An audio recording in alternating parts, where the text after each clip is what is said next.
Welcome into the betPARX postgame show presented by Lehocky. Marc Farzetta, Seth Joyner, and Derrick Gunn along with you as your Philadelphia Eagles absolutely stomp on the Dallas Cowboys to the tune of a 41-7 victory over them boys. Welcome into the postgame show, and of course, you have not one but two backup Eagles quarterbacks able to go out there today and sling it in order to help the Eagles put up those 41 points on the Cowboys. Chauncey Gardner-Johnson comes up with not one but two interceptions, and Saquon Barkley gets oh so close to history, 101 yards shy now of breaking Eric Dickerson's 40-year mark for rushing yards in a single season. And also have to throw this in at the top of the show, Saquon, just the 9th running back all time to have a 2,000-yard season. Wow. It was a good day in South Philadelphia, and to boot, they're wearing Kelly green all throughout the Wild, just like my man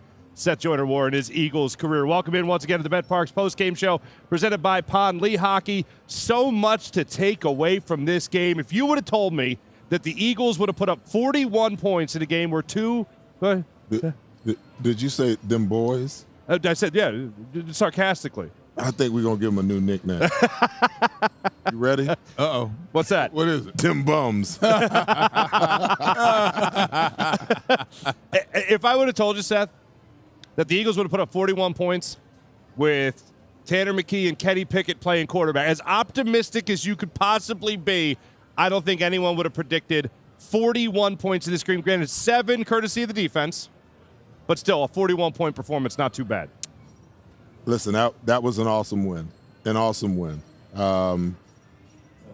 Kenny Pickett started off a little slow, and then he found his footing in the second half of the game, just throwing dimes. Great play. They got Saquon going. I wondered how they were going to get that done without Jalen's influence on the running game. But that offensive line played, some great football today. And then Tanner McKee. I still believe that Tanner McKee is probably the best overall passer of the football on this roster.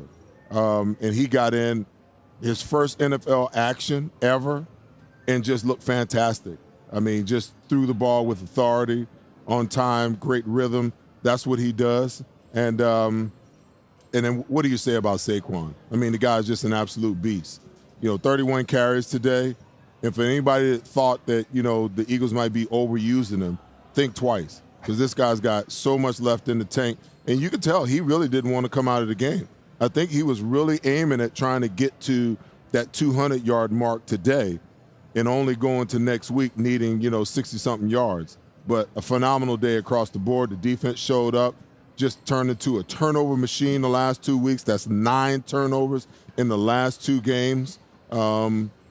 Just an outstanding game by this football team today. I wondered early on what was going on because the defense didn't look that great the first couple of series. They get the interception on the first series, but Dallas was moving the ball down the field. They come back the next series, they go 12 plays, 70 yards, and punch it in for a touchdown. And I think we all were holding our collective breath about how this game might turn out today. And then all of a sudden, they just turned it on. In the third series, there's 10 series in this game for both football teams. In the third, fourth, fifth, sixth, seventh, and eighth series, they scored 4 touchdowns and 2 field goals. That's some pretty damn good offense. Yeah, that's extremely efficient offense, and I can't say it enough, with a backup quarterback. And the other thing you have to take into consideration, it wasn't like Saquon Barkley, Gunner, came into this game and was just playing on fire. You're talking about a guy who only had 40 yards on the ground in the first half, right, and then in the third quarter had 75 yards on the ground alone. I mean, that right there is the Saquon Barkley effect. But back to the way this game started, that's right. it wasn't all roses. It wasn't all gravy. You had the pick six, but the Cowboys were moving the ball well on that drive. Then on the following drive, they're able to come back and get a touchdown going 75 yards on that next drive. Things looked a little shaky there early, Gunner, for the Eagles defense, but they righted the ship. Well, obviously, they had to make adjustments early in the game. They were trying to figure out what Dallas was doing, and it took a couple of series for them to do that. But once they settled in is when they started to take control. They gave up the early touchdown, but after that, it was lights out for this team. I mean, they generated 4 more turnovers in this game. That's 9 turnovers in the last 2 games for this defense, okay? Now, the defense had a letdown last week at Washington, giving up 22 fourth-quarter points, but they played much better football from the second quarter on, midway through the second quarter on in this particular game. There's a lot of reasons to be sitting here enjoying what we just witnessed. Absolutely. Number one, they outscored the Cowboys 75-13 in the 2 games this year. Number 2, it's the first time they've swept Dallas since 2011. Number 3, they clinched the division. And most importantly, I should have put it at the top, your number 2 and number 3 quarterbacks combined to go 13 of 19, 3 touchdown passes, and not 1 sack allowed by the offensive line. I mean, that's as complete as you can want right there. That's like a multitude of late Christmas gifts under the Christmas tree, considering what the Eagles just did to the Dallas Cowboys. Of all teams, the Dallas Cowboys today. Yeah, we talked in the pregame show about other guys stepping up, and Saquon Barkley was one of the guys that we talked about. We also talked about guys like A.J. Brown and Devontae Smith being able to step up. We finally, but we saw a tight end targeted by Kenny Pickett on a great deep ball, 34 yards down the field, where it was an even better reception being made by Grant Calcaterra. Everybody stepped up in this game, and let's get into it. Our mid-pen bank player to bank on for today's game, what he was able to do. Saquon Barkley went out there today, gentlemen, and again, you're looking at what he did in the first half, only 40 yards on the ground, 167 yards total by the time it was all said and done, and once again, just the 9th running back in NFL history to get a 2,000-yard season, as well as now just 101 yards shy of breaking, not tying, but breaking Eric Dickerson's 40-year record. I've talked about it many times the way I've referenced it with you guys. There's no greater force in the NFL than Saquon Barkley running behind a Jeff Stoutland offensive line. I grew up in the era of everyone talking about what if Barry Sanders ran behind the Dallas Cowboy offensive line? What if Emmitt Smith was in Detroit and it was reversed like that? This is, I think, as close as you could get to that ever. And what I am seeing is the most dominant force in the NFL play out. Listen, there's no doubt about it. I mean, you got to consider this. Saquon Barkley rushed 13 times for 40 yards in the first half. Do you realize he rushed, 18 times for 127 yards in the second half of that football game? I mean, goodness gracious. I mean, it just, especially what's so beautiful for me to see, because I'm old school in the way that I look at football. I think that the run game should be a big part of what you do. I think that you can get anything you want in your playbook when you're running the ball effectively. But in this era of throwing the football first, throwing the football 60 to 65% of the time and running it whatever other percentage is left, the quarterback-driven league, passing league, for this to be happening is just unreal. And you know, I'm going to give Derrick, I can't remember his name, down in Baltimore. Derrick Henry. I'm going to give him some kudos, you know, to be sitting right there at 1,600 yards, you know, with this week's game to come. It's just phenomenal to see the game revert back to, you know, really how it should be played. And Saquon is just a different animal. And everybody can talk about these quarterbacks as MVP. I'm sure, judging by the score of the Bills-Jets game today, that Josh Allen had another phenomenal day. But I'm telling you right now, Saquon Barkley is just a different animal. He is a generational running back. He can catch the ball. He can block when you ask him to block. And he's an absolute beast behind this offensive line. It's something else to watch. When I think about all-time records, I mean, the rushing record is certainly one that is up there. But you could also look at another very famous record in all pro sports, and you talk about the home run record, and you talk about how much hoopla was made and how many movies have been made and documentaries about 1961 breaking the home run record with Roger Maris and Mickey Mantle pushing one another. That record stood for, 34 years? This is a record that has stood for 40 years, Derrick Gunn. Yeah. And now you have an opportunity here for the Eagles to put a huge historical feather in their cap, not just for Saquon Barkley, but for all the generations of Eagles offensive linemen, all the generations of guys that have been produced by Jeff Stoutland, and come in here and be able to get that brag for the rest of their playing careers as well as the rest of their lives. So, 101 yards away. Give him the opportunity to do it next week? Absolutely. Oh, absolutely. You have to.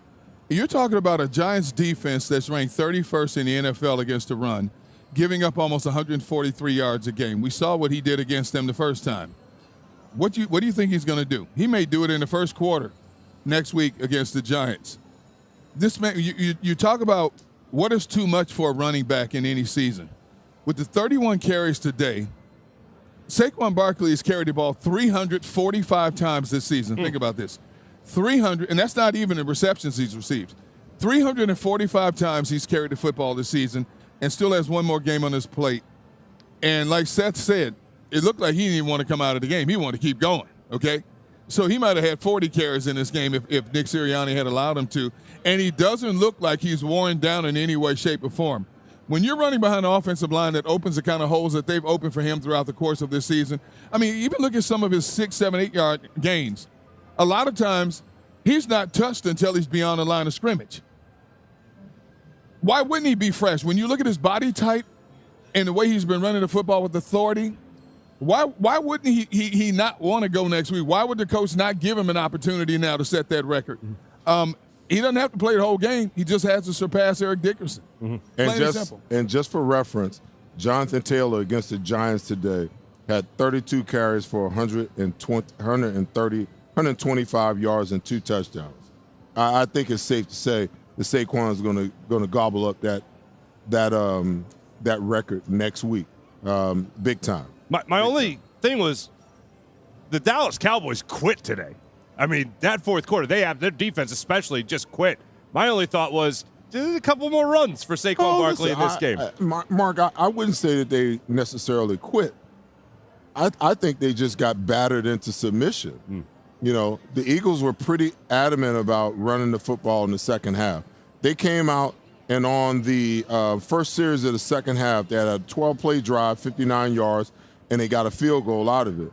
But Saquon touched the ball 7 out of the 9 runs. Kenny Gainwell came in and got 2, but he got 7 runs on the first series alone. Out of 12 plays, they ran the ball 9 times. 9 times, of which Saquon touched it 7 times. So, listen, it was pretty evident that they were going to come out and try to beat Dallas into submission. And that's exactly what they did, hands down. I don't think they gave up. I think they were forced to give up. Along those same lines there, coming out in that third quarter, once again, Saquon Barkley only had 40 yards rushing in that first half. His first drive, that first drive coming out of halftime, on that drive alone, 39 yards on the ground, Saquon. But the Saquon Barkley, if you push the Saquon Barkley button and good things happen for this Eagles offense. When we come back, we'll talk about the real turning point in this football game when the Eagles were really able to take control, and we'll also break down what this Eagles offense, what we can expect from them going forward. That's when we return to the betPARX postgame show presented by Lehocky. There it is in all its glory. Parx Casino, just 20 minutes north of Center City, Philadelphia, in Bensalem. It's happening again. Those missed tackles are starting to stack up. Your friends pleading with players who can't hear them, sweating it out week after week. But not you. Why? Because whether they score or not, there's always another way to win on the betPARX app. New casino users score up to $1,000 bonus back in their first 24 hours. It's the most wonderful time with the kids jingle. Be of good cheer. It's the most wonderful. Whether your phone's broken or old, we've got you. With Verizon, anyone can trade in any phone, any condition. And get iPhone 16 Pro with Apple Intelligence on us. And iPad and Apple Watch Series 10, all 3 on us. That's up to $2,000 in value, only on Verizon. Hello? Most people don't know how to get the care they need. The experts at Stay at Home Care can help. Before choosing a caregiver or family member for your care, you need to apply for the Home Care Program. The application process can be complicated. Stay at Home Care can help you navigate through every step. Once approved, your caregiver or family member will receive guaranteed weekly pay, a variety of medical benefits options, paid holidays, paid vacation, and overtime pay. Call Stay at Home Care, here to help every step of the way. This upcoming segment is brought to you by Parx Casino. Welcome back to the betPARX postgame show presented by Lehocky. We saw some historic numbers put up by Saquon Barkley today as he gets closer and closer, now 101 yards away from breaking the all-time NFL record for rushing yards in a single season. We also saw some great catches from Grant Calcaterra and A.J. Brown. But one of the other headlines that we have to talk about is what these Eagles quarterbacks were able to do in this game. I mean, Tanner McKee, for instance, gentlemen, completed 3 passes in this game. 2 of them were for touchdowns. Unbelievable. 156 passer rating. Granted, he had 4 throws. One of them was incomplete, but A.J. Brown caught the ball. It just didn't bring his feet down and play. You know what I mean? What a catch. In the end zone. An incredible catch. We also saw Kenny Pickett be able to hit Grant Calcaterra down the sidelines for 34 yards and a great one-handed catch by him. But all in all, I know Howie Roseman said this some years ago, and he was chastised for it. He was vilified for it. But dare I say it, quarterback factory, fellas. We're looking at these 2 guys come in there. Granted, I assume Jalen Hurts will be healthy next week. I think we can all hope that that's the case. But all in all, if push comes to shove and the Eagles need to tap into something else to at least keep the ship afloat, looks like 2 guys aren't afraid of the moment, to say the least. Let me throw this at you. I don't even know if I play Jalen next week, to be honest. After watching what the 2 backups did against Dallas, would you play Jalen? I play just him. To get him some reps. I play him for rhythm and timing. Okay. You know, when you sat out 2 games, you don't want to just throw him into a playoff game because the intensity is going to go up. This is the thing that people don't understand. When you go from preseason to regular season, the intensity raises up about 20 to 25%. When you get into a playoff mode, you know that every single play in a playoff game could potentially be the difference between you winning and losing that game. So I don't want Jalen going in cold and having to find himself throughout the first quarter of that game. I would rather them play him next week once they got the game secured, once they get Saquon his yards. Now you can pull him out. You know what you have in these other guys. You let those other guys play. On that note, I'm 100% with you. When people talk about the bye week and whether or not you want to play for that and all that stuff, I believe that Russ can set in. And I'm not saying it's crippling by any means, but I think you absolutely play Jalen Hurts next week for that same thing. You let him get the reps again. Also, it helps not just in the idea of winning the football game. It also helps in the idea of Saquon Barkley trying to break that record as fast as possible so then you can get him out of the game after that. So I absolutely agree with you, Gunnar, and Seth, when you talk about possibly playing Jalen Hurts again next week. Plus, I mean, you're talking about a 3-week window. He went out of that game so early last week that you're talking about him not getting any true playing time in the game for 3 weeks. That's too much time off for your starting quarterback, in my opinion. Do you just give him a couple of reps, or do you leave him in there as long as Saquon needs to break that record? Well, listen, the coaches can be in charge of, how the plays are called and how they're played out. You want Jalen's threat to run the ball because that takes one extra guy out of the box, allows Saquon one less guy that he's got to be concerned about. So you want to protect Jalen at the same time, but I think you need him in there for the passing game more than anything to make sure he gets his rhythm and timing back with A.J. and Devontae and the other wide receivers and tight ends. I'd rather see that happen. I don't know. What is the deal on Dallas Goedert? Because I thought he was eligible to come back after for the Dallas game. Wait, Dallas who? Dallas Goedert. Dallas Goedert. Dallas who? Listen, they're going to need all hands on deck. Calcaterra can make a lot of people forget about Dallas Goedert. Listen, I'm never going to forget about that guy because, like I said, I think that if you give him the chances, that he can be, a top 3 to 5 tight end in the National Football League. Now, that doesn't take anything away from Grant Calcaterra. I think they've known all along that he's a pretty darn good pass-catching tight end, and he gives you maximum effort when he's blocking. But let's be real. He ain't Dallas Goedert. Mm-hmm. I agree with that, especially in the run game as well. But when you talk about the idea of nothing getting rusty, don't allow anything to get rusty, let's not forget it was just a couple of weeks ago where we had the quarterback of the football team, you had the offensive coordinator of the football team, and you had wide receiver 1A, A.J. Brown, saying that the passing game needed all the work it could get. And things weren't synchronized and people weren't on the same beat. You can't have that in the postseason, and it would certainly lend itself more of the not being synchronized if you didn't have those guys all playing together, to your point, Seth. Well, you want them – listen, if you want your team peaking at the same time, and the only way that you can be peaking at the same time is all the integral parts are operating together. So you want Dallas back. You want Jalen back. You want as many guys as you can possibly have to get their rhythm. Now, they don't have to play the whole game. I'm not saying they got to come out and play the whole game, because whether they win next week or lose next week, they're pretty much set based upon, where they're sitting. Now, some crazy stuff could happen between Minnesota and Detroit. Minnesota and Detroit over, between this afternoon and next week. But you play that by ear. When you get the next week, if there's a chance for you to get the number 1 seed, then obviously you got to go out there and you got to try to get that, because that's an extra week. That's a benefit to having everybody have to come through the city of Philadelphia in order to get to New Orleans.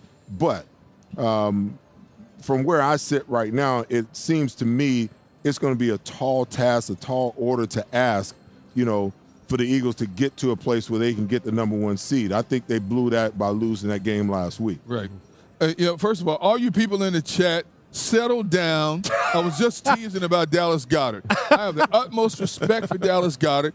You people out there, need to sit back, kick your feet up in your lounge chairs, and just enjoy the evening, okay? It was just a joke. All right, now moving on. Maybe they thought you meant the Dallas Cowboys, not Go Dallas ahead, Goedert. go ahead and say it again, man. I love when you fire people up in the chat.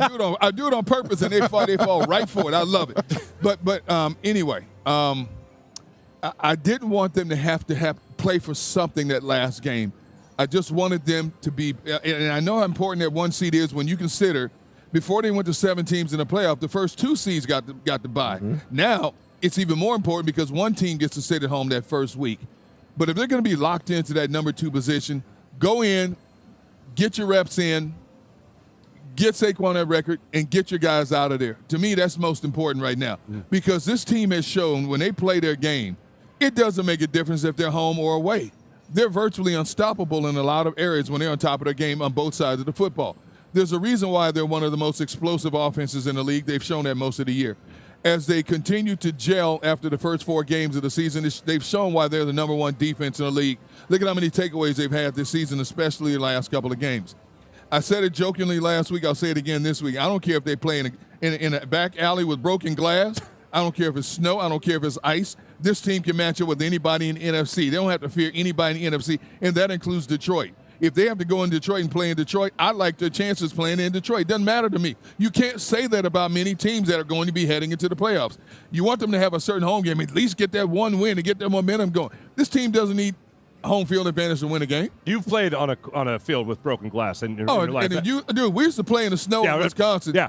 On fields that had broken glass under the snow. We'd be out there playing tackle football, snow suits, and we didn't care. Hey, I went to Temple University, man. You had broken glass around you. We were playing out there on those fields. Yeah, there you go. Look, there was one point in this game where the Philadelphia Eagles needed to establish themselves and really take control. You had a great play by Chauncey Gardner-Johnson where he went up and he got that interception, and then he took it to the house 70 yards for an interception, pick 6 for your Philadelphia Eagles to make it a 7-0 game. Then, unfortunately, the Dallas Cowboys were able to march down the football field and knot things up at 7 apiece. And actually, when you look at the first couple possessions there by the Dallas Cowboys, they were able to run 19 plays for 105 yards and a touchdown. Yes, an interception as well, but the point being they were able to move the ball against the Eagles. The Eagles needed to reestablish themselves, and this is when they do it, and it just happens to be our Davis Honda drive of the game. When you look at what happened in that second quarter, the Philadelphia Eagles got the ball back at the 12:49 mark, tied at 7-all. They ran 10 plays, went 81 yards over 6 minutes and 11 seconds, and capped it off with a gorgeous pass from Kenny Pickett to Devontae Smith, 22 yards, corner of the end zone. We were joking in the green room. If he threw it just a second too late, it would have been out of bounds, even a half second. But Devontae kept those feet in bounds, and the Philadelphia Eagles were able to go up 14-7, and that was all she wrote, Seth. Well, I mean, it was a big drive, but that was the drive of the game. Simple. But to expound on D. Gunn's point, I'm not worried about the Eagles going anywhere, having to play anybody. Because when they decided that they want to run the football, when they came out in the second half, they came out with the mentality. Nick Sirianni must have said, hey, buckle your chin straps, tighten them up, because we're going to come out and we're going to pound it. We're going to pound them into submission. When you watch the Eagles play, man, these numbers are just like so beyond me sometimes. Do you realize they ran the ball 42 times today, man? Yeah. Oh, yeah. They ran the ball 42 times, and they only passed it 19 times. Yes. For 179 yards, 4.3 yards per carry. I mean, that's just – when you got an offensive line that's that big and with the different blocking schemes that they have, it really makes a defense have to think, and you're getting pounded from all angles.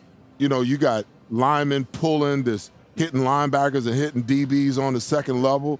It's just, I don't worry about them having to face anybody because they can impose their will on anybody. When they decide they want to run the football, last week was the only time that I can remember since week 4 when they lost to Tampa Bay that they couldn't impose their will on the Washington Commanders. Mm-hmm. But other than that, they've imposed their will on everybody that they wanted to throughout the year.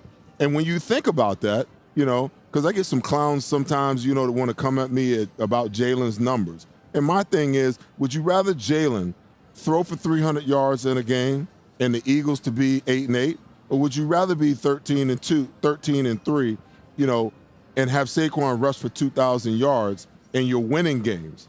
I forget sometimes, what the objective is. The objective is to win football games, and it doesn't matter how you get it done, because they can pound anybody that they want to into submission the way that they play. And when they don't pound them into submission, they go play action pass or they go read option and they're hitting plays. Today was Devontae Smith's day. Just phenomenal day. Let me see. 6 receptions, 120 yards, 2 touchdowns. 2 touchdowns. Uh-huh. I mean, Nick Sirianni said it 2 weeks ago. You want us to run it, we'll run it. You want us to throw it, we'll throw it. We can beat you any way that we need to beat you, and they're proving it. There is a couple of plays. Go ahead, Gunner. You want to finish on that? Saquon carries the ball 31 times, $167. 4 other people carry the ball today for the Eagles. Total of 11 carries, 12 yards. Okay, that's all you need to know, man. The good teams that get in the playoffs have dual running backs. They have dual run. Now, Kenny Gainwell is a good role player. Mm-hmm. But Kenny Gainwell doesn't get many touches for a reason. When you have one guy getting 345 touches and the next guy ain't even close, that tells you all you need to know. And no matter how many teams try to stack, and look, Washington tried to stop him last week. They did for a good portion of the game. He bust one on him, okay? Dallas did a good job in the first half containing them. All of a sudden, they adjust their line calls. They adjust their blocking scheme. He's busting up. We're looking at 31 carries, $167. It doesn't make a difference. He is a one-man show behind the best offensive line in the National Football League. No question about it. On that note, this drive of the game that we have highlighted, we're talking about a couple of plays that you saw from Saquon Barkley, who was able to rattle off a 7-yard gain, then another 7-yard gain. Then unfortunately took, I believe it was a 9-yard loss, then a 5-yard loss being stopped in the backfield. There were 2 third-down conversions on that drive that Kenny Pickett had to be on the money. One, granted, it was a phenomenal catch by Grant Calcaterra, but Kenny Pickett, a backup quarterback, rolled to his right, kept his eyes downfield, and put the ball in a spot where only his receiver could make the reception. Then the other was on a 3rd and 12 when he found Devontae Smith streaking into the corner of the end zone for that touchdown, and Kenny Pickett again kept his eyes downfield and made sure he hit only his man in that end zone. So 2 great plays by Kenny Pickett on that drive to help keep that one going and give all the momentum to the Philadelphia Eagles. When we return, there's a couple of other guys that we have to highlight, and certainly highlight you in the chat. Bailey Livesey will be stopping by, our social media correspondent, to tell us what you good people are talking about on the Seth Joyner Show YouTube channel, and that's when we return here on the betPARX postgame show presented by Lehocky. the 360 Lounge here at PARX Casino. Enjoy some fantastic entertainment and ice-cold drinks. At Pond Lehocky Giordano, we understand the impact an injury can have on your life. Our experienced attorneys have recovered billions of dollars for our clients, and we know we can do the same for you. One conversation is all it takes to help you and your family get back on track. If you've been injured at work, give Pond Lehocky a call. Since 1893, Weber Display and Packaging has been Pennsylvania's leading manufacturer of corrugated packaging and displays. We're family-owned with 4 Philadelphia locations, 2 converting facilities, a warehouse, and a fulfillment center. Designed through delivery, we exceed customer needs. Weber Display and Packaging. Our core values drive everything we do. Come join our team. This is PARX.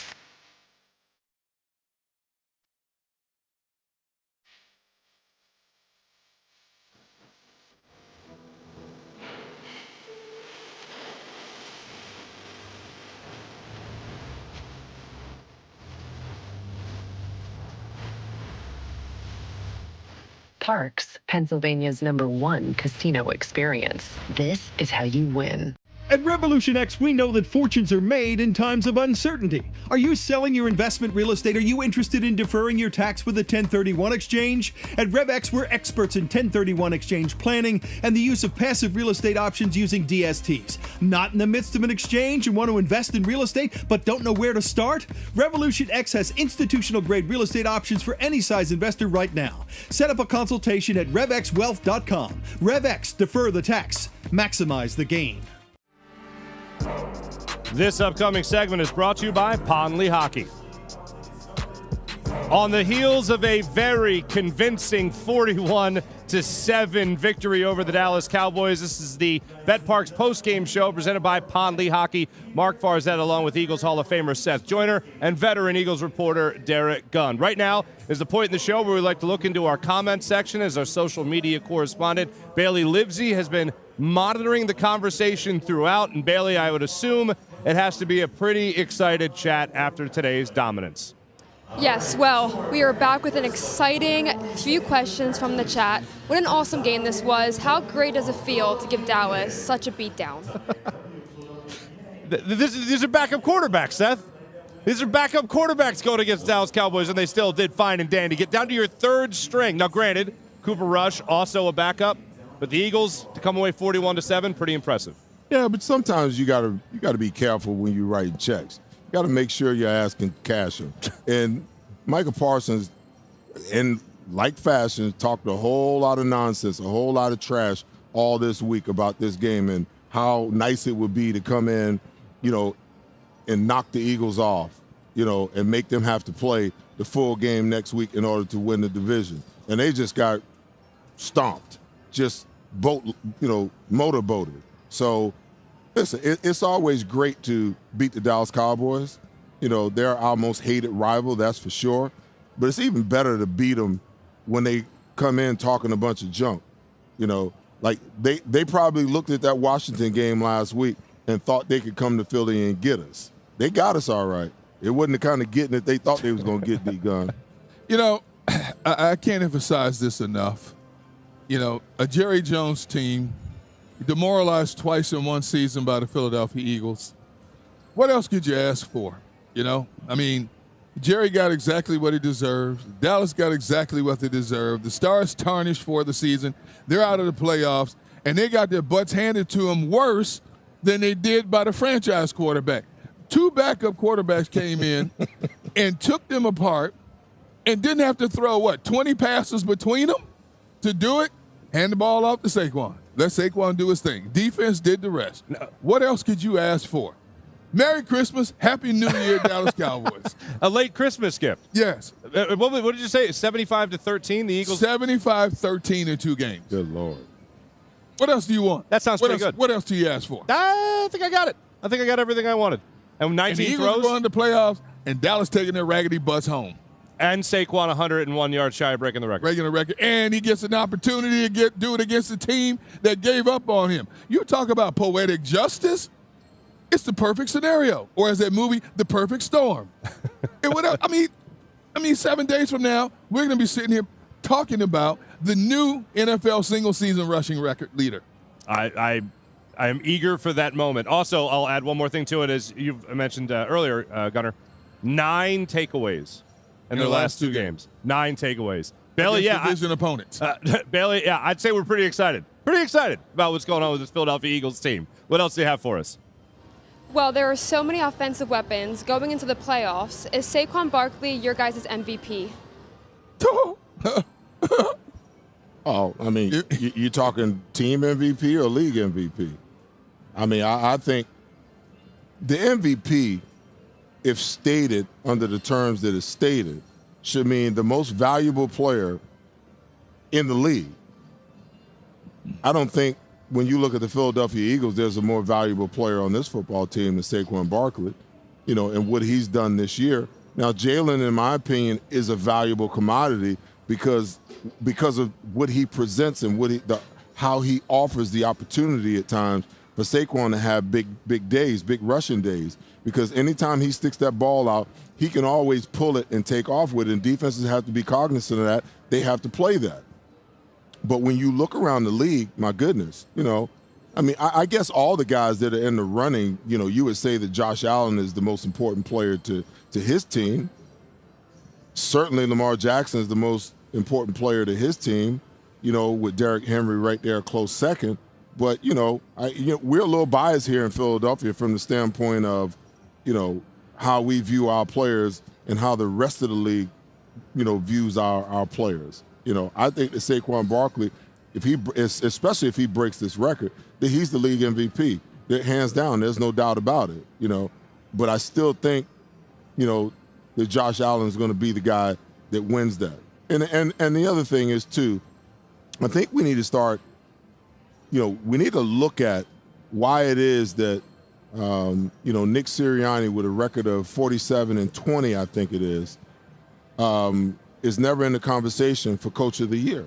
I mean, all this guy's done is won. Now, he's had his times where, we wondered whether he was the guy. We might have even campaigned, for him to be on that midnight train to Georgia. But at the other end of the spectrum, when you look at his record, the record speaks for itself. If he's got that type of record, and he's consistently had his team there year after year after year, why does his name not come up, in the conversation for Coach of the Year? Is it because of, the sideline flare-ups, the drama that always seems to be surrounding this team? Even last week, supposedly there was a little dust-up with Zach Ertz after the game. People had commentary about that. But at the end of the day, I don't know what Zach Ertz said to Nick Sirianni to make him potentially react the way he reacted. I can tell you. I can tell you what happened.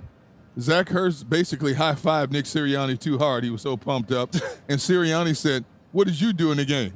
And Zach Ertz had 1 catch for 12 yards. Well, Zach Ertz is as mild-mannered as it come, and he went after Nick Sirianni and cursed him out. And I guess they made up after it, but that's what led to it. Sirianni basically stoked that fire again. See? So, I mean, obviously when you pumped up, you beat the Philadelphia Eagles that were on a 10-game winning streak. You pumped up. And his former team. That jettisoned them up out of here. Exactly. So he high-fived Sirianni too hard, and Sirianni took exception to it and basically said, "What did you do in the game today?" And that set it off. One more thing on Nick Sirianni. That's a good comeback, though. That is pretty. It is a pretty good comeback. It makes me almost not believe it with Nick. But no, when it comes to Nick Sirianni, though, one of the things that is settling in kind of is the fact that you have this Eagles team that is now 1 win away from matching their franchise record of 14 wins in a season. Nick Sirianni did it in 2022. Yeah. Nick Sirianni most likely is about to do it again. Yeah. This team goes back to 1933? Yeah. And no one's won 14 games in a season not named Nick Sirianni. And he's about to do it for the second time in 2 seasons, 3 seasons? And yet there's so much indifference towards Sirianni. It's unbelievable. Mm-hmm. Some people like him, some don't. There's no gray area with Sirianni. I've never seen anything like this. The man has done nothing but win since he's been here. He got the team to a Super Bowl in his second year. Okay, he didn't win it, but he got you there. They're in prime position to get back there again. He had some rough patches early on this season. Okay, that's understandable. But they ran off 10 consecutive wins. You're right. They're on the cusp of winning 14. They could play all the scrubs and beat the Giants and win the 14th game next week, okay? And yet the opinions and the love-hate fest with Nick Sirianni is one of the most fascinating things that I've ever seen in all the years I've been covering the NFL.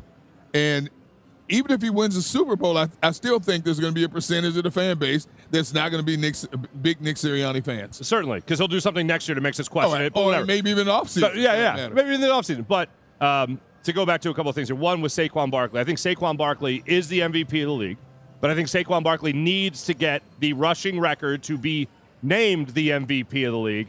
And if Quentin Mitchell wants any chance to be Defensive Rookie of the Year, he's going to need some interceptions, and he's really going to need Chauncey Gardner-Johnson to stop taking away those opportunities and interceptions in order to get his first NFL interception. But, Bailey, to answer your question and the good people's question, in my opinion, I think Seth and Gunnar as well, he's the MVP of the league, not just the Eagles. Saquon Barkley. I just don't understand why there's been so much emphasis on Josh Allen. I understand he's had a phenomenal year. He threw 2 more touchdown passes today, but he only has 28 on the season. Now, 28 is not a bad number, but I don't think it's MVP number. When you talk about MVP numbers, you're talking about 35, 36, close to 40 touchdown passes. He has 28 touchdown passes, 6 interceptions, but he's only been sacked 14 times the entire season. Now, that's phenomenal in itself. There's no question. He is the most important piece. When you look at how Buffalo revamped that team, they let Stephon Diggs go down to Houston. Okay, they had to revamp their team in a lot of ways.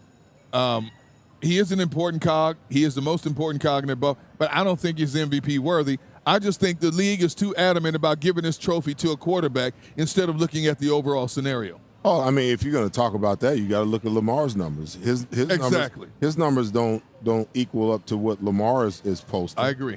But, record-wise, the Buffalo Bills have a better record, by I think 2 games. But at the end of the day, if you're going to say a quarterback deserves it, Lamar Jackson needs to be, the 3-time MVP, in my opinion, just based upon, if you're going to base it upon statistics, then you have to look at it in that fashion. But I think that they're leaning more towards Josh Allen because Josh Allen doesn't have a Derrick Henry or Saquon Barkley to help make the offense go. Well, Baltimore has a Derrick Henry, but Lamar Jackson is 45 yards away from 4,000 yards passing on the season. He has 39 touchdown passes, only 4 interceptions, has only been sacked 23 times. So to support your case, Lamar Jackson has better numbers overall than Josh Allen, but yet everybody keeps talking about Josh Allen. If it has to go to a quarterback, it has to be Lamar Jackson. It has to be. I would think I would agree with that. I know we got one more question, Bailey. I think we answered your question and more, as we usually do. But I understand you have one more left here. What are the good people talking about? Okay, last question, specifically for Seth, since you keep bringing the absolute heat with your suit game. The people want to know, do you have any special suits lined up and ready for the playoffs? They're just going to have to wait and see. They'll have to wait and see. Is it like the Bat Cave, where you just go in there and then all of a sudden there's just these suits all over the place? No, suit magically comes down and just drapes all over his body. No, so he pushes the button in his Bat Cave. If you must know that my wife does custom menswear, so there's no wonder that I've got so many suits, and I've been doing this the last 8-9 years. Yeah. So I kind of accumulate them every year. I get a few more. I get rid of some. I get a few more. She gets some new books in. I'm like, I got to have that one, and that one. So I mean, golf and suits is my thing. That's my thing. Yeah. I don't spend money on a whole lot of stuff, but when it comes to golf, I'll spend money on golf, and I spend money on suits. I think I love suits. There's nothing like being dressed up in a suit and a tie. I don't live in this world of today where it's Jeans Friday and all that kind of nonsense. And I believe that if you're on TV and you're doing what we're doing, you should wear a suit and tie. Now, to each his own. Do it how you want to do it. But this is how I prefer it. And if you need a suit, go to divine9s.com. She'll take care of you too. Very good. Nicely done. Like a professional right there. Maybe we just switch suit jackets one show. Yeah, and people have to guess who's wearing whose jacket. Yeah, I want to see that. Y'all are getting custom suits, man. That's true. That's true. Yeah, you know what? And thank you. because I opened up that card. I was like, hey, you talk about generous? I'm like, wow, thank you. Come on, man. I take care of my guys. You do. Yes, you do. I've never said anything different, except the fact that you make me a little nervous when you get angry. That's okay. There's nothing to be angry about. I don't play football no more, and I don't intend on ever fighting anybody ever again unless it comes to somebody in my family that I got to defend. Now I'll go down swinging when it comes to that. Right. But even if you come at me, I'm reserved enough now that there ain't that kind of fight left in me anymore. So. Okay. All right. I'm going to do my best to make sure you keep your word true on both those proclamations right there. Don't you worry. And yes, thank you again for the suit. Bailey Livesey, our social media coordinator, thank you so much. Appreciate you keeping tabs on the good people in the chat. Of course, thank you. Absolutely. Ladies and gentlemen, when we come back, we're going to talk to the sports doc about what's going on with Kenny Pickett. How is he going to be handling this rib injury? And we will, as we did in the pregame show, absolutely worth doing it twice, we will pay tribute to an Eagles legend. That's when we return here to the betPARX postgame show presented by Lehocky. Many people at the Beer Garden earlier today taking in the Eagles' 41-7 win over the Dallas Cowboys, enjoying the game and enjoying a fine stein. It's the most wonderful time with the kids jingle. Be of good cheer. It's the most wonderful. Whether your phone's broken or old, we've got you. With Verizon, anyone can trade in any phone, any condition. And get iPhone 16 Pro with Apple Intelligence on us. And iPad and Apple Watch Series 10, all three on us. That's up to $2,000 in value, only on Verizon. Hello? And the next thing I knew, I woke up in a hospital bed. Has a friend ever told you a story about an accident and someone says, you should probably sue them. Forget your friend. Call Lehocky Giordano. We're an injury law firm that's recovered billions of dollars for our clients. And with our vast network of attorneys throughout the country, we know we can do the same for you. So if you've been injured in an accident, give Lehocky a call. One conversation is all it takes, and you won't pay a dime until we win. Sell your car to us, no hassle, no fuss. DavisBuysCars.com. Did you know that Davis Honda will pay top dollar for your car? Go to DavisBuysCars.com and get an instant quote on your vehicle. We'll make the purchase as easy as possible and put cash in your hand faster than you can say DavisBuysCars.com. Sell your car to us, no hassle, no fuss. DavisBuysCars.com. Gentlemen, are you ready for a wardrobe update? Introducing Divine Nine's Custom Menswear, your clothier for truly unique, custom-made threads. With Divine Nine, you can design your own one-of-a-kind suit, jacket, slacks, shirts, golf pants, and shorts, perfectly handcrafted by our skilled artisans who will bring your vision to life. Prepare to stand out from the crowd with Divine Nine's Custom Clothier, official clothier of Seth Joyner. Custom clothing made for you. This upcoming segment is brought to you by Verizon. Welcome back to the betPARX postgame show presented by Lehocky. Marc Farzetta, Seth Joyner, and Derrick Gunn with you. As happy as we are that the Philadelphia Eagles were able to come away with a win this week in dominant fashion over the Dallas Cowboys, we were saddened to learn on Wednesday that Bill Bergey, Eagles legend, passed away at the age of 79 years old. An absolute staple of the Eagles linebacking core in the late 70s and 80s. Started his career out in Cincinnati before coming over here to Philadelphia, where he became a fan favorite. We all got to know him during his time here in Philadelphia, whether it be at autograph signings, whether it be at events, or whether it be at alumni gatherings. And Seth, I know you got to know him and you have your own memories of Mr. Bill Bergey. Hey, I love the guy. Going to miss him. Would see him a lot at alumni events, Hall of Fame inductions, golfing events. And the funny thing is, he would always, every time he see me, he's like, now that's a linebacker right there. And I'm like, Bill, you do know you're one of the greatest linebackers in the Eagles history, don't you? He was like, yeah, but you're a linebacker. He always cracked me up with that, man. Mm-hmm. Always time for fans. And Gunnar, I know you had a similar experience, but I know whenever I would see him out and I would host events with him and he'd be signing autographs, always took the time not just to sign the autograph, but to have a conversation and create a memory for a fan off the football field. So that's something that always impressed me with Bill Bergey. And then especially if you served in the armed forces defending our great nation, Bill had even more time for you, and that's something that I'll take away from my time being around him. And you used to work with him. Yeah, when we first started Comcast Sportsnet, he was one of the first big names that we would have on shows weekly, whether it was our Daily News Live show or our Eagles postgame shows. And the one thing about Bill is he always made you feel comfortable around him. A lot of former athletes, especially great athletes, can make you feel uncomfortable, and I understand a lot of times with athletes, their time is they're pulled in so many different directions that sometimes it wears you down. Sometimes people forget that athletes and former athletes are humans too, and they value what little private time they get. But not with Bill. Bill would make everybody feel the same way. He act like he knew you forever. He would always come over to my desk, Gunner, what do you got going today? And we spend more time talking about things outside of football than we did football. And, I didn't grow up in this area, but I knew, being an avid football fan, I always knew who Bill Berge was.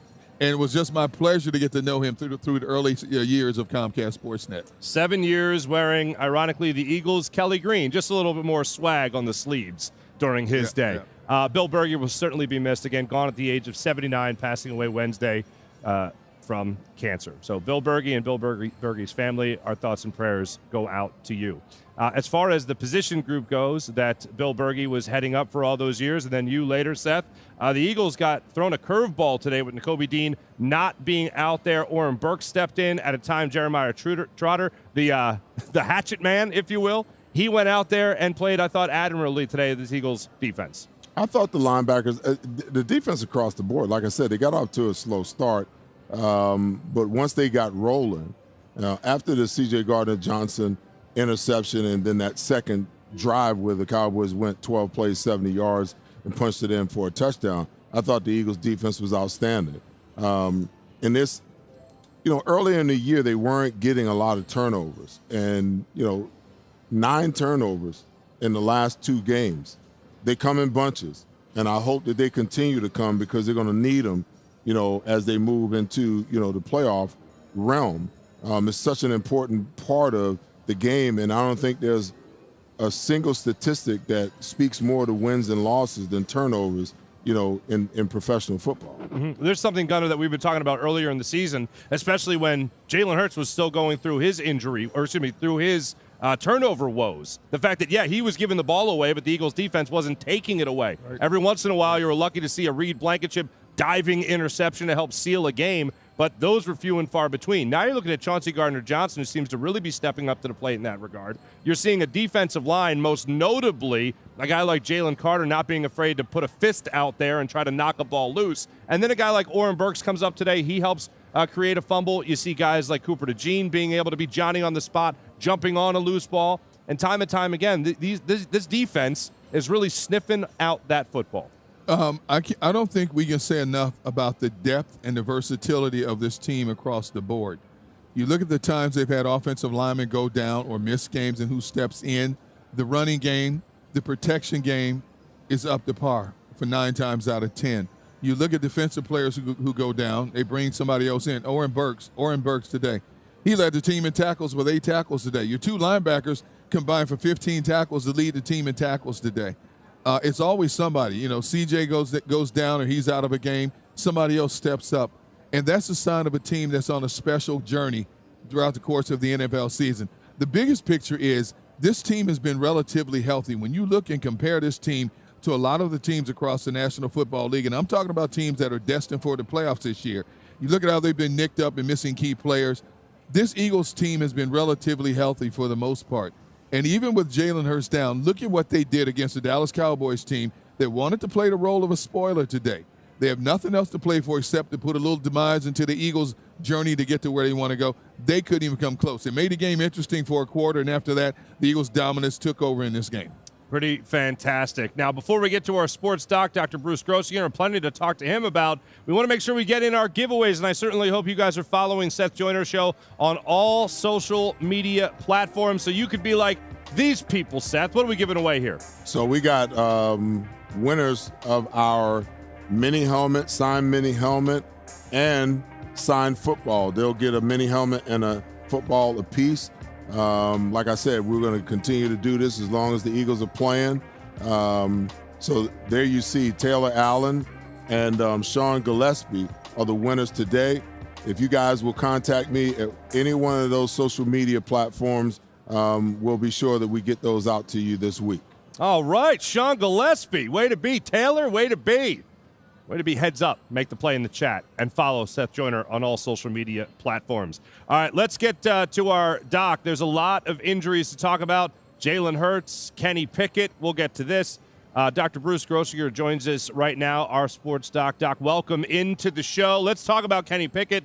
Took a big hit on what was a phenomenal throw in the back of the end zone and then was out of the game after that. Couple of things. One, what do you know about the severity of the injury? And then two, odd situation. Thought he was originally done, went back to the locker room, came back out in sweats, and then was later back in shoulder pads and uniform there. So walk me through the entirety of Kenny Pickett's issue. Well, we know he doesn't have rib fractures, and presumably he had bruised ribs. And as a doctor, when we treat rib injuries like that, it's all about pain control. So apparently he received some physical therapy for the chest, and he also got some Motrin and naproxen, and he was able to go. I actually listened to multiple interviews on my way home from the game today. And Devin Caney in the sidelines, he seemed okay. And he had a very extended interview, post-game conference. And so he's comfortable enough to do an extended interview and talk about what it was like to have his family there and his dad and everything. He didn't touch much upon the injuries other than when he got hit by Parsons, that obviously aggravated him. The two tush-push plays, he said they also aggravated his ribs. And he got to a point where the pain was too much to throw. And you saw he left the first half. He left early, and I was surprised to see that he came back. Then they activated Ian Book, and I think once you activate the emergency quarterback, I think at that point, by rule, you can't bring Pickett back. But he was saying how he's just going to get a lot of therapy this week. Nobody's really committing on who's playing next week. But my feeling is that there were no new rib injuries. This is just a continuation of bruised ribs, insult to injury. When it comes to Jalen Hurts, obviously this is all contingent on whether or not Jalen Hurts is going to be available next week. What do you know about his status and where he's at and whether or not he would be up and playing next week? I think they're going to elect not to play him next week because of the game, and the game won't mean very much. He's still in the concussion protocol, and I believe that Jalen is doing a lot to mentor the other quarterbacks in the room. They're very close, and there's no reason to play Jalen Hurts. He just has to get reps and not get hit, and I don't think there's any question that he will not play next week. Whoa, you don't think he'll be on the field next week?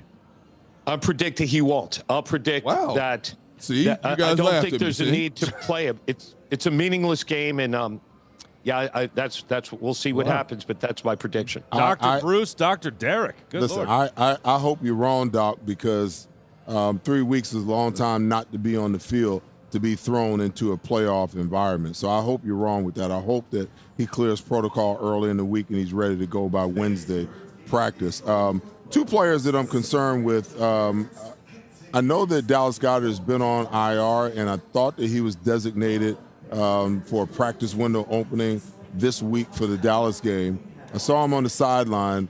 I'm curious about his status and, any word on C.J. Gardner-Johnson. I saw him walking around. He didn't look like he was limping or anything on the sideline, but I think after he got that little nick that they decided to just take him out of the game. Any word on him as well? I heard what you did, Seth. I heard that he had a left ankle strain. He got rolled up as you saw the play. I'm sure you saw the replay. And he was able to walk it off, so to speak. And so I haven't heard that there's any persistent injury with Gardner-Johnson. As far as Dallas Goedert is concerned, they've been very mum about that. And much like I'm hoping, the one guy I hope Saquon gets the record next week. And despite the meaning or lack of meaning, and he was in an extended interview with Saquon, he was talking about the meaning of the record, actually, and I know it's tangential to medicine, but he was saying how OJ got the record in 14 games, but Eric Dickerson got it in 16, so why shouldn't he get it in 17? So while he said it's up to Nick, I think it's very clear that's where all eyes will be on Saquon to get 100 yards and get the record next week. as far as Jalen just playing a quarter, much like a last preseason game, just to stay warm, I don't medically have any problem with it, but I think there's obviously a lot of discussion whether or not they're going to allow him to start, and I don't know. All right, just to iron this out, looking at Jalen Hurts, if the playoffs started next week, medically speaking, is he in a state where he could play all 4 quarters, and next week not playing would strictly be a precaution? That's a hypothetical. Yes, that is a hypothetical. No, definitely. So I want to reiterate that. If we say that he's able to complete the last stages of the concussion protocol, which involve doing cardio, doing actual reps, and actually taking not a lot of hits, but just doing some light hitting in practice, if he could clear that by next week, and next week was week 1 against the playoffs, week 1 of the playoffs, I would tell you he would be playing. But I think this is a lot different. They've already clinched the division. They may be locked into the 2nd seed, and that'll be a coach's and medical decision. But I think he would play. And what tells me that? Because he was ready to go back last week. He had his helmet on, thumbs up, I'm ready to go.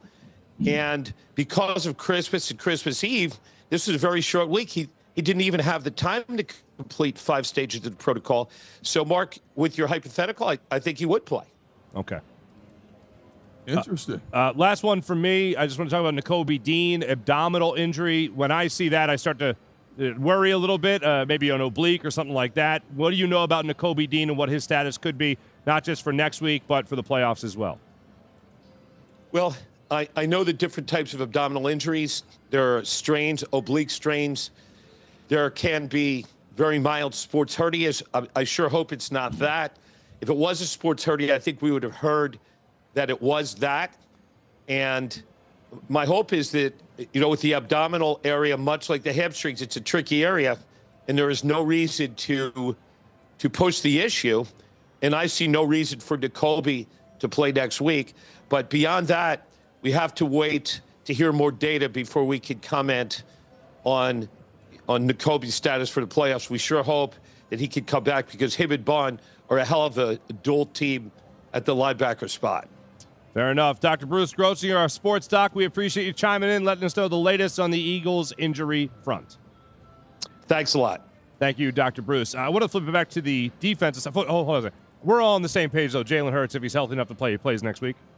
I think he plays. Okay. Because I'm thinking along the lines of Seth, but I put it out there, would you play him? But you don't want your quarterback sitting for 3 weeks, especially when you don't know. There's certain teams that, even though you're the 2 seed, that Tampa team could be a problem.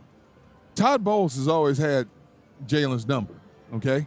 So I want him to have some kind of rhythm going. I don't want him sitting idle for 3 weeks, getting ready to possibly face a Todd Bowles team. Now, right now, Atlanta controls the NFC South, but if Atlanta loses to Detroit tomorrow night, you saw Tampa Bay put a beat down on Carolina today. Tampa Bay all of a sudden goes back into first place, which means they're back in the playoffs again with one game to play. I don't want to see my franchise quarterback sitting idle for 3 weeks, even though with the offense he has, the weapons he has around him, it won't take him long to get back in a rhythm. You just don't know in these playoff scenarios. Completely different type scenario. So I would say get Jalen in there, get him some reps, and get him out of there. All right. So I think we're all on the same page. I would agree with that. All right. Now, moving forward, looking at the Eagles' defense, there's one player in particular that I won't say so much maybe is causing for concern, but for the way he has played up until last week when he allowed his first touchdown at the NFL level, Quinyon Mitchell, that was against the Commanders, again allowed another one today, and it was the only one scored by the Dallas Cowboys. Yeah. There was also a play where, I don't want to say he looked lost. That, too, is probably too overdramatic a term. But Quinyon Mitchell, I think it's far too late in the season to start talking about a rookie wall, because that's the latest rookie wall I would have ever seen.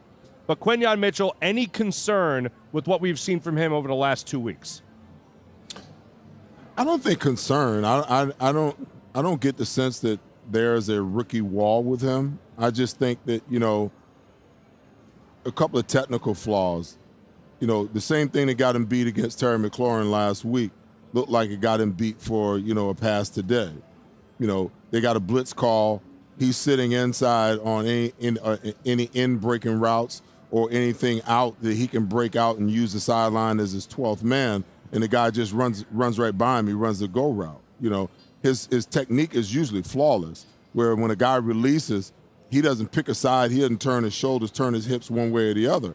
When you do that, you're basically opening the gate to let a guy run full speed on a straight linear line, and your hips are flipped, you know, parallel to the line, to the sideline. Well, you're in a no-win situation, because if he gets to full speed, by the time he gets to you, he's even, he's already leaving. I just think that he needs to clean that up instead of guessing what the route may be, and just realize that if I just play my normal man technique. Now, in blitz coverage, I would much rather see our cornerbacks get up and press coverage.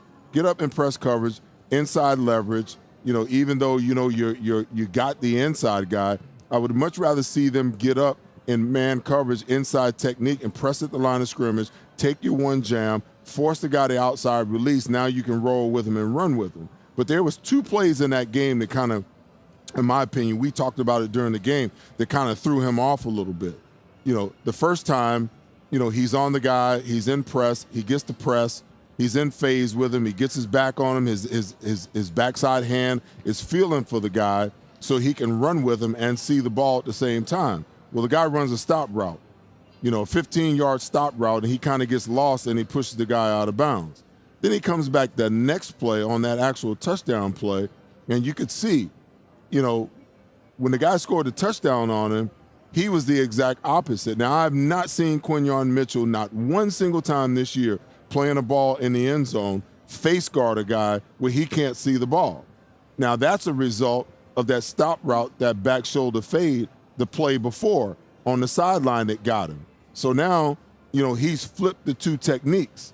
Where he should have been like that on the other route, he wasn't. And now he's in the end zone, he's playing it the way he should have played it the other time, and the guy reaches up over top of him and takes the ball from him. So it's just, they're technical things, just small technical things that I'm sure once he watches it, you know, on film, he'll realize that, you know, the play the correct technique. Don't guess on what the defense is going to do.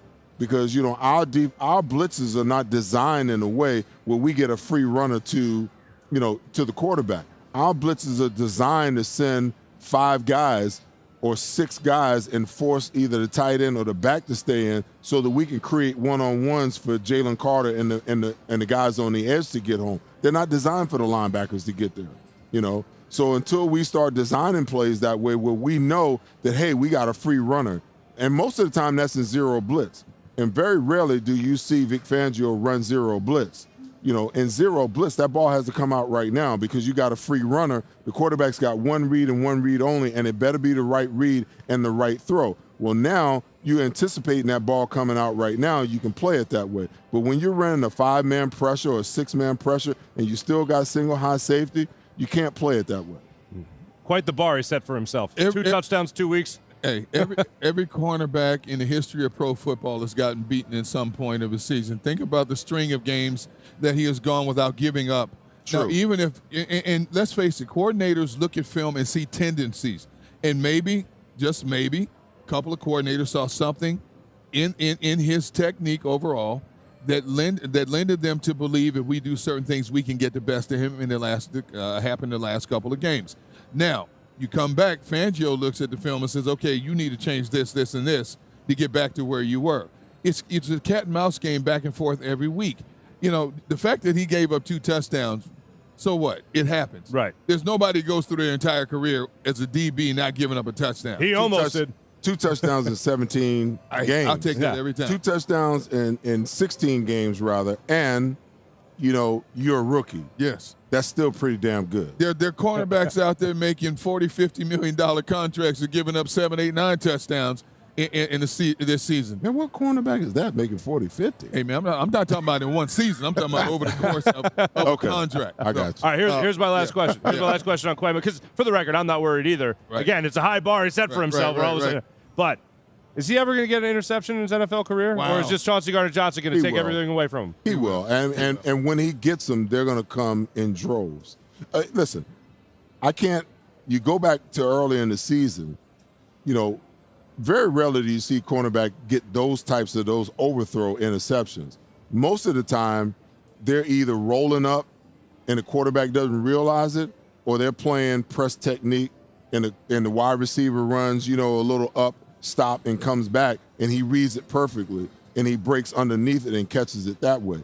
He got his hand on like 3 or 4 of those early in the year. Those are the types of interceptions that he's going to get. He's not going to get those overthrows. The safeties should be getting those overthrown balls.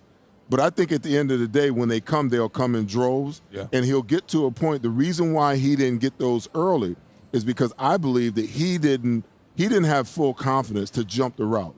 In order to get those types of routes, a quick speed out route or something like that, and you're sitting on it, the only way you get those is that you got to commit to jumping it. And when you're young, you don't make those commitments. Yeah. It's over time where he gets to a place where he's studied enough game film to see and understand and study the wide receiver and know what his tendency is, that he's running this route a certain way, and there's my tell. Boom, I can jump it right now. For a rookie, you don't really see that often. He's got great confidence, but that's the next level confidence when you start jumping routes. And when he gets to that point, then he's really going to be special. A guy like Patrick Surtain, he does that. Quarterbacks don't mess with him because they know if they run a speed out and he's sitting on it, if he's not pedaling or he's not bailing, then he's going to jump that route every single time. And if the ball placement isn't perfect, if that ball is not outside where the receiver can catch it or it's an incomplete pass, then he's going to pick it and take it 6 the other way. Quinion will get there. And I'm telling you right now, when it comes, it will come in droves. It might not even be this year. Because as the intensity of these games start to ratchet up, very few players on any defense has the wherewithal to jump routes in that manner, because you realize that if you make a mistake, if you jump it and he double moves you, it's a touchdown. If you jump it and you're late and he catches that ball, it's a touchdown. So he's got to get to a point where he realizes that what I'm reading is 100% infallible. And when he gets to that point and he picks his spots during the season, he's going to get them. And he's just too good of a cornerback for it not to fall that way for him. Even though he's given up 2 touchdowns in the last 2 games, when you look at his overall body of work for 2024, I still think he's one of the leading candidates for NFL Rookie Defensive Player of the Year. There's no question about it. I don't think anybody thought he would come in here and do what he's done up to this point. He has been a pleasant surprise for this defense, and kudos to the Eagles coaching staff for coaching him up properly to get him where he is. To the point, look at how many games quarterbacks didn't even throw to his side. That's the ultimate respect when you play the game at this level. Absolutely. No doubt. And not just him. 2 cornerbacks in the same draft. Yeah, exactly. One nickel, according to Vic Fangio and Cooper DeJean. When we come back, ladies and gentlemen, here to the betPARX postgame show, we're going to talk about the job the quarterbacks did, and we're also going to talk about Saquon Barkley chasing history and what does a win next week against the Giants, hopefully, mean for the Eagles and their number 1 seed chances. We'll talk about that when we return to the betPARX postgame show presented by Lehocky. The betPARX Sportsbook. Come on in, enjoy a fine game, win some cold, hard cash, and do it all in a lap of luxury. Pride, passion, and persistence. These are the values that drive us all at Ron Jaworski Golf. We strive to deliver outstanding conditions as well as playability for golfers of all ages and abilities. Our championship golf courses offer a variety of challenges, from a link-style walk along the river to an escape into the pines and everything in between. My team at Ron Jaworski Golf is committed to delivering memorable experiences every single day. See all we do at ronjaworskigolf.com. It's happening again. Those missed tackles are starting to stack up. Your friends pleading with players who can't hear them. Sweating it out week after week. But not you. Why? Because whether they score or not, there's always another way to win on the betPARX app. New casino users score up to $1,000 bonus back in their first 24 hours. At Pond Lehocky, we're neither a pond nor a hockey team. In fact, I don't even know how to skate. Cut. We're the injury law firm that you want fighting for you.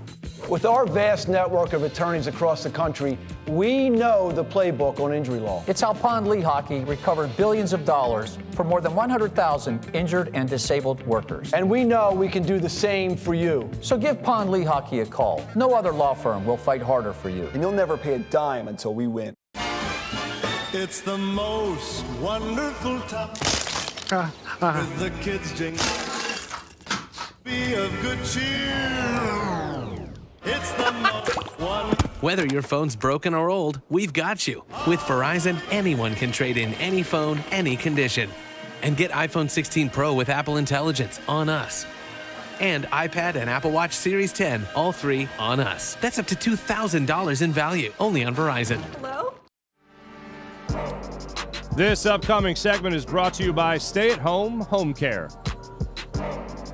Welcome back to the betPARX post-game show presented by Lehocky. Marc Farzetta, Seth Joyner, Derrick Gunn with you. We appreciate you guys following us throughout the entire regular season and all the history, trying to be grasped here by Saquon Barkley and this Philadelphia Eagles team. But we also appreciate you following Seth Joyner's show on all social media platforms and also making sure you're in it to win it when it comes to footballs, when it comes to helmets, and when it comes to jerseys. We have a couple of names we want to make sure we highlight for you a little bit later, but make sure you're following Seth Joyner's show on all social media platforms, at Seth Joyner on X, on Instagram, at Seth Joyner Show, all this fantastic stuff. What do you got for us? Brandon Graham jersey. The last of the Mohicans, so to speak. We started off with my jersey, then we gave away a Saquon Barkley jersey. We gave away an A.J. Brown jersey, a Jalen Hurts jersey. Someone won that last week. And next week in postgame, we will give away, we'll announce the winner. Well, we'll highlight the winner. We'll probably give it away either Thursday or Friday. But we'll give away the Brandon Graham jersey, and that'll be our jerseys for the season. But our helmets and footballs will continue. And stay tuned.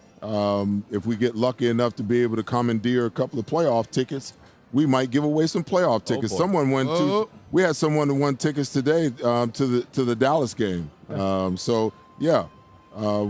in the season of giving, and we're going to continue to give until the Eagles give us a Super Bowl. Early reports, those people brought luck, and according to sources, they were well behaved. So they didn't ruin it for anybody else either. No bad reports. The first set of tickets we gave away, those were sweet tickets. That's what I was talking about. Behave yourself in our sponsors' suite so that we can get sweet tickets again down the road. The tickets today were stadium seats. Oh. Actually, they were sitting close to my wife today. Oh, well, those people got thrown out. So I know they didn't act up. They got thrown. Oh, no. Okay, yeah. No, she kept them in line. Yeah, she wouldn't stand for it. Can we hit the names again of the winners we had? I know we had Sean Gillespie. This was for the ball and the helmet. Right. Sean Gillespie, Taylor Allen, congratulations. Appreciate you guys following the show on all social media platforms. Fellas, a couple of takeaways from today's football game. First and foremost, let's talk about the quarterback position. Kenny Pickett, Tanner McKee. I said it earlier, I'll say it again. Tanner McKee had three completions in this game. Two of them were touchdowns. Could have very well had a third touchdown if A.J. Brown comes down with that ball in the corner of the end zone. But unfortunately, he came down with it with a foot out of bounds. Then you also see him being able to sling another touchdown later in the game. And Kenny Pickett, of course, starting things out so well for the Philadelphia Eagles in this one. All I asked was that he didn't play scared. He didn't look scared at all throughout today's ball game. And the quarterback play, both those guys combined, were off to a hell of a start. If, again, they can't have Jalen Hurts next week. Well, hey, listen. If they make the decision that Jalen Hurts isn't going to start next week, there's no guarantee that Kenny Pickett's going to be ready to go either. That means that Tanner McKee starts next week, and Ian Book is the number 2 quarterback. That's not that far out of the realm of possibility. Listen, I love Tanner McKee because what he is he's a pure passer of the football, and I believe, it's my opinion, that he is the best passer of the football, not quarterback, but he's the best passer of the football on this team. He makes quick reads, he makes quick decisions, he gets the ball out accurately and on time. And, when you have a quarterback like that, it makes the game so much easier. Now, Jalen Hurts has shown the ability from time to time to do that, but Jalen Hurts is a different animal because all the other intangibles that he brings to the table. If Tanner McKee is the guy, then the game plan is going to have to look similar to how it looked today.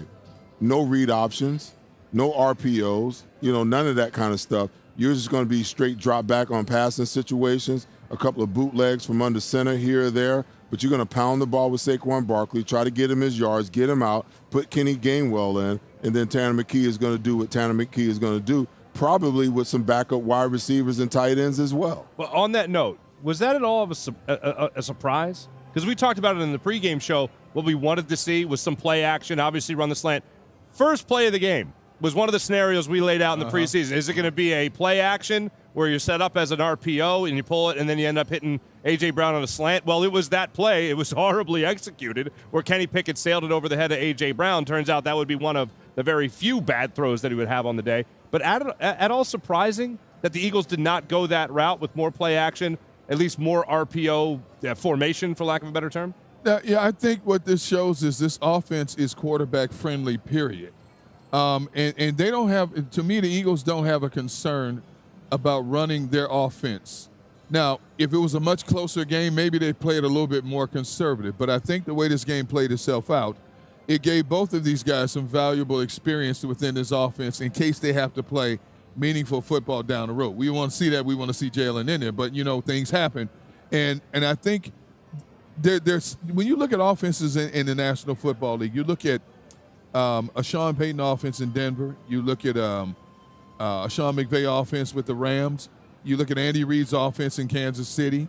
These are quarterback-friendly type offenses where you can plug and play. Now, they may not play. The backups are obviously not going to play to the level of a franchise starting quarterback worth $250 million, but they can play efficient enough to where you have a fighting chance to win. And I think that's what we're looking at with this offense because they came out, and they came out throwing the football. I thought it would be Saquon left, Saquon right, Saquon up the middle. They came out throwing the football, and that tells me they have the confidence in not just the guy under center, but in the overall system of what they run. Mm-hmm.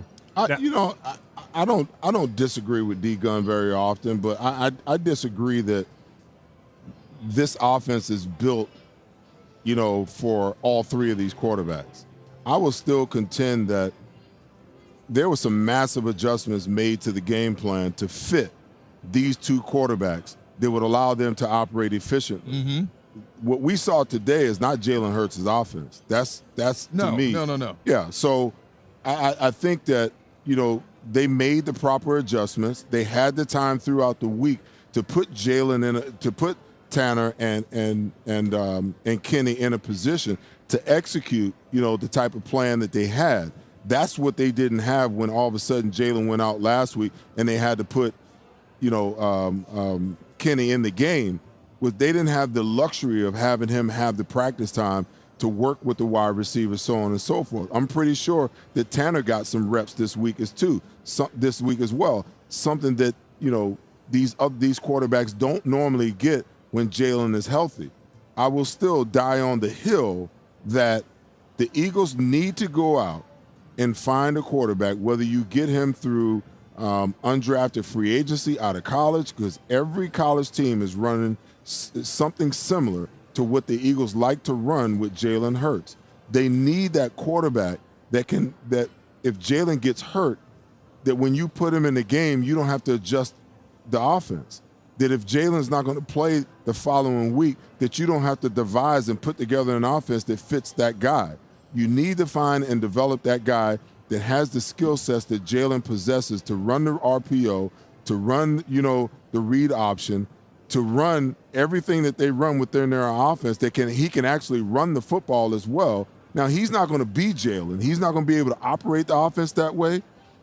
But when I look at the Baltimore Ravens and Hundley, they have a quarterback that can do a lot of the things that Lamar Jackson can do. He's not Lamar Jackson. He can't run like Lamar Jackson, but he can run the RPO. He can run the read option. They don't have to adjust their offense so wildly, that if Lamar goes down, now the offensive staff is frantically struggling, trying to figure out, okay, let's look at this big sheet. We got a two-sider here. What plays can we put together, for our quarterback, because our starter is now out. They've got to go and get that guy, in my opinion, and develop him. Whether they draft him, in the 4th, 5th, or 6th round, or whether they sign a guy as an undrafted free agent or unrestricted free agent. They did that with Marcus Mariota last year. They didn't need him last year, but they did it with him last year. You know, they need to go and find that guy, in my opinion. All right, let me clarify then. I think this offense is diversified enough that it can be streamlined to fit the strong suits of whatever quarterback they put under center, and that the offense can still be efficient, as we saw today. We know what Jalen can do in this offense. Then we see a number 2 quarterback come in, has success. Then we see a number 3 quarterback come in, has success. I think this offense has enough diversification in it to where, okay, whether it's Kenny Pickett, whether it's Tanner McKee, whether it's Ian Book. Now, I'm stretching now Ian Book, but I'm saying they can have a measure of success. When you look at what they have in front of them, that offensive line, those wide receivers, those tight ends, and Dallas Goedert will eventually come back, and that one running back, that takes a whole lot of pressure off what you're going to ask that quarterback to do in the system. I agree. Yeah. Let that be the first mention of Ian Book actually playing next week. Yeah. Wait a minute. Didn't Ian Book try his hand last year? Yeah, he did. Yeah. How about that? Finally, gentlemen, that's where the quarterbacks go in. Let's talk about Saquon Barkley. We opened the show by talking about how phenomenal Saquon Barkley has been all season long. If nothing else, being only one of 9 running backs in the NFL to hit the 2,000-yard mark. Obviously, looking at an Eagles record already set weeks ago here. One hell of a season here by Saquon Barkley. 101 yards shy. 101 rushing yards shy of breaking Eric Dickerson's 40-year record. It could all go down next week. Now, the Eagles, I believe, will still give him that opportunity no matter what to go out there and try to break that record, if only in the first half. But here's what you're rooting for. The Packers and the Minnesota Vikings are facing off right now, with the Vikings are winning in that game 7-3. The Lions will take on the 49ers tomorrow night in Monday Night Football. Both the Vikings and the Lions in the NFC sit at 13-2. So as far as we're concerned right now, go Pack, go, Gunner.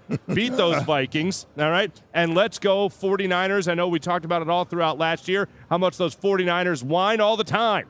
For the Eagles to get the number 1 seed, they're going to need the Vikings to be in a better place before going into Week 18 of the season, the final game of the season, and beat the Lions for the Eagles to then win against the Giants and get the number 1 seed in the NFC. That's what we're crossing our fingers for. But all in all, it still puts the Eagles in the best possible position to win that football game and give Saquon the chance to break that record. Yeah, I hope he does it in a hurry and get him out of there. I don't want him to have to go into the 3rd and 4th quarter still trying to break that record. I want to see the regulars get in that game against the Giants just enough to get a taste of game action, do their business, and call it a day. And depending on what happens with Minnesota and Detroit, if it's already a lock that the Eagles are going to be that number 2 seed, the sooner you get them out of that game, the better. Let the backups get valuable experience. Let those guys play and call it a day and get ready for what's to come, because a week later, you have the most significant game at that point of a season. You're one and done after next Sunday, and you want to make sure you're on all P's and Q's and you're as healthy as possible going into that first playoff game. I tell you, the thing about Saquon that I feel so good about is last week, he racked up 123 yards in the first half. Yeah. Then he turned around and racked up 127 in the second half. Yeah. So I feel good about, him being able to get it done in the first half and then shut him down in the second half. I'm for you, and I think, Gunnar, you mentioned it earlier. Seth, you alluded to it as well. I think this time next week, we'll be talking about history. Important to remember, it's still TBD, Week 18 in the NFL, still TBD. So we don't know when they're kicking off just yet. Saturday, Sunday, prime time. We don't know. Probably not prime time. But it's all still very much out there and very much up in the air. Let's talk about, the number 1 seed before we get out of here, because I think I kind of get the inclination, if my memory serves me correct, that the Eagles fumbled that away last year. I don't think they can get it. Even if, because it's impossible with the Lions and the Vikings playing both next week, even if they both lost today, right, then their records today is going to be. Will still be at 13 wins. Yeah. Yeah, they'll both be 13. What? They would be 13-3 if both of them lost today and tomorrow. But if the Vikings, if the Vikings finish with the same record as the Eagles at the end of the year, I think the Eagles have the tiebreak on conference. Only over the Lions. Now that I don't know. I think the Lions need to lose 2 Definitely. Okay? The Vikings can't lose 2. And I think if the Lions lose 2 in Minnesota, that means that Minnesota will have beat them in Week 18. I'm not so sure that Minnesota still doesn't have the advantage over the Eagles. They may. There's a lot of math, and as we learned in our green room today, we're not very good at math. And when I say we're, I mean me and Gunner. Yeah, really. Oh, I was about to say. I'm telling you. One thing I'm good at. One thing I'm good at is math in my head and spelling. Meanwhile, Gunner and I have our abacus out. Going through things, trying to figure out how many yards Saquon needs in the fourth quarter. Ladies and gentlemen, that's the show. Appreciate you guys watching and following along all season long. We got our regular season finale ahead of the playoffs coming up next week. Again, TBD when it comes to that game time. For Seth Joyner, Eagles Hall of Famer, for veteran Eagles reporter Derrick Gunn, I'm Marc Farzetta. For all of us here at Parx Casino, for Bailey Livesey and our crew, we appreciate you guys joining us here on the betPARX postgame show presented by Lehocky. Way to fly, birds.